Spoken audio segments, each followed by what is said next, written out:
Allez, de retour sur le plateau du bien-être, aujourd'hui nous nous intéressons à l'hygiène. Alors on a beaucoup parlé des gels douche qu'on retrouve en masse dans les rayons de nos supermarchés. C'est vrai qu'aujourd'hui on a tendance à les privilégier parce qu'ils sont quand même très pratiques. Mais on va réhabiliter aujourd'hui, à vos côtés, Samir Constantini, on va réhabiliter le bon savon, le brut, et au travers du savon d'Alep. Alors avec vous on va voyager, on va partir du côté de la Syrie parce que c'est de cette région, de ce pays justement que vient le savon d'Alep. Alors c'est un savon qui est finalement l'ancêtre de tous les savons durs qu'on retrouve aujourd'hui sur le marché. Il a traversé les époques, ce savon d'Alep. Voilà, donc il vient de Syrie, en particulier de Alep. Donc c'est une ville en Syrie. Et le savon d'Alep a été découvert par les croisés et ils l'ont rapporté avec eux. Et donc ils ont commencé à fabriquer à Marseille le savon de Marseille à partir de la formule du savon d'Alep. Le savon de Marseille, c'est l'héritier du savon d'Alep. Voilà. Alors le savon d'Alep, c'est le premier savon au monde. Depuis 4000 ans, ce savon a été formulé et aujourd'hui, on continue à fabriquer à Alep le savon d'Alep selon les mêmes principes, les mêmes bases et la même composition. Alors comment ça se passe? Parce que c'est vraiment, là on est resté, c'est-à-dire tel qu'on le trouve aujourd'hui sur le marché, il est fabriqué, il y a 40 siècles, qu'on le fabrique aujourd'hui comme on le fabriquait il y a 40 siècles. Exactement, c'est un savon qui est fabriqué au chaudron, à l'ancienne. Alors qu'est-ce qu'on met dans ce chaudron? Expliquez-nous un petit peu le processus de fabrication. Alors c'est un savon qui est fabriqué uniquement à base d'huile d'olive et huile de baie de laurier. C'est-à-dire qu'il n'y a pas de colorant, pas de conservateur. Et c'est un savon donc, qui est fabriqué au chaudron et l'huile est transformée en savon grâce à l'adjonction de soude. Alors c'est de la soude naturelle qui provient du sel marin. Et ensuite, c'est séché au soleil. Et la soude, quand la pâte a commencé, ça s'appelle la trace, a commencé à se transformer en savon, la soude est complètement éliminée. Et ensuite, le savon est répandu comme une chape sur le sol, puis coupé en petits carrés. Séché au soleil pendant 10 mois. Et après, séché au soleil pendant 10 mois, oui. Alors en Orient, on a le temps. Donc, voilà, on prend le temps, on fait l'éloge à la lenteur. Et c'est vrai qu'alors, on ne sait pas toujours, mais c'est le savon le plus pur. C'est-à-dire, ça va vous plaire, Laurence Wittner, sans conservateur, sans additifs, sans colorant, sans parfum. Si ce n'est le parfum des matières premières brutes. Mais c'est vraiment, est-ce qu'on peut dire ça, que c'est le plus pur des savons qu'on puisse trouver aujourd'hui dans le commerce? C'est le plus pur des savons et il est 100% végétal, fabriqué à partir d'huile d'olive et huile de baie de laurier, à l'exclusion de toute graisse animale ou minérale, contrairement aux savons qu'on trouve souvent dans le commerce, qui sont faits à base de suif. Dont les ingrédients INCI du SWIF, c'est le sodium tallowate. Il n'y a pas de sodium tallowate dans le Donc on va dire qu'il y a vraiment deux matières premières nobles, c'est-à-dire l'huile d'olive et l'huile de baie de laurier. Alors expliquez-nous justement les vertus de chacune de ces huiles. Parce que là aussi, c'est pas un hasard. Voilà, oui, c'est ça. L'huile d'olive, c'est une huile très douce, qui est excellente pour la peau et qui est aussi hydratante. Par contre, l'huile de baie de laurier, c'est ce qui donne un petit peu le caractère et l'odeur du savon d'Alep. L'huile de baie de laurier est une huile qui a des vertus antiseptiques.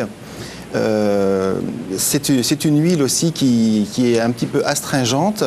Et le savon d'Alep, contrairement aux autres savons qui ont tendance à boucher les pores, le savon d'Alep, grâce à l'huile de baie de laurier, débouche les pores et procure un nettoyage en profondeur de la peau, mais sans détruire le film hydrolipidique. C'est-à-dire que quand on se lave, malheureusement, on disait que trop se laver, c'était pas bon. Et bien justement, le savon d'Alep enlève la pellicule de sébum, le film hydrolipidique, mais rétablit une couche lipidique, c'est-à-dire que c'est l'huile de laurier, un petit film de laurier. D'ailleurs, on sent, là, de l'avoir touché, on a les mains un peu plus grasses. Voilà, c'est ça. Ça vous tente, le savon d'Alep, Monsieur Propre? Je trouve ça très bien. Il sait qu'on parle de lui. Je n'ai pas dit Dr Selma, j'ai dit Monsieur Propre. Alors non, je trouve que c'est intéressant parce que aujourd'hui, le fait qu'il y ait des savons au pluriel, c'est parce qu'il y a des peaux différentes. Et je pense que c'est intéressant d'avoir des réponses différentes. Aujourd'hui, je trouve que ce savon que je découvre aujourd'hui, j'avoue que... C'est vrai, vous ne connaissiez je ne connaissais pas du tout. Je l'ai découvert il y a 10 minutes. C'est une bonne initiative parce qu'effectivement, si ça respecte bien ce film hydrolipédique, c'est important parce que quand il y a des choses trop agressives sur une peau, tout simplement, la peau est plus sensible. C'est pour ça que les adoucissants, par exemple, dans les lessives sont intéressants aussi parce que ça frotte moins au niveau de la peau. C'est de l'allié des peaux sensibles et même des peaux à problème, c'est-à-dire acné, eczéma. Tout dépend. Psoriasis. Voilà, psoriasis. Tout dépend de la quantité, par contre, de l'huile de baie de laurier. C'est elle qui va vraiment avoir des vertus curatives. Voilà, c'est ça. Donc là aussi, vous faites le décryptage. Voilà. Alors, l'huile de baie de laurier, depuis le début de la fabrication de savon d'Alep, est ajoutée à la fin de la réaction de saponification. C'est-à-dire que l'huile de baie de laurier n'est pas saponifiée. Elle est ajoutée en dernier pour donner les vertus au savon et aussi le parfumer. On ne dépassait pas à l'origine 5 à 10% d'huile de baie de laurier parce que si on met trop de baie de laurier, étant donné qu'elle n'est pas saponifiée, le savon devient trop gras et trop mou. Ah, d'accord. Alors maintenant, on a donc ce savon-là, c'est un savon à 5%, il est plus clair, il y a très peu de laurier, il n'y en a que 5%. Celui-là, par contre, il y en a 40%. Alors comment on a réussi à obtenir 40% de laurier dans un savon? Donc plus le pourcentage en baie de laurier est important, plus le savon aura des vertus curatives et notamment s'adressera à des personnes qui ont vraiment des peaux à problème. Exactement. Voilà, d'accord. Voilà. Et comment on a fait? C'est qu'en fait, on a saponifié 30% du laurier et on a rajouté les 10 derniers pourcents à la fin. Donc en fait, il y a 30% de laurier saponifié et 10% de laurier non saponifié. Alors là aussi, il faut faire les bons choix. Oui. Il y a beaucoup d'imitations et de contrefaçons concernant le savon d'Alep. Donc là encore, allez, par exemple, on va voir avec Laurence. Laurence, comment faire justement le bon choix pour avoir le vrai savon d'Alep, l'authentique et non pas une imitation, une contrefaçon? Alors en matière de savon d'Alep, effectivement, il faut regarder la liste des ingrédients. Si vous voyez que inscrit de l'huile d'olive, de l'huile de baie de laurier, j'insiste bien de baie de laurier. Ah, de baie, c'est-à-dire pas de graines, hein? Pas de graines, Voilà. parce que l'huile de graines de laurier, en revanche, est toxique pour l'organisme. Elle est interdite de formulation cosmétique, ce qui n'empêche pas qu'on l'a retrouvée, et en particulier en faisant ce palmarès dans certains produits. Donc il faut être vigilant là-dessus, bien vérifier l'étiquette.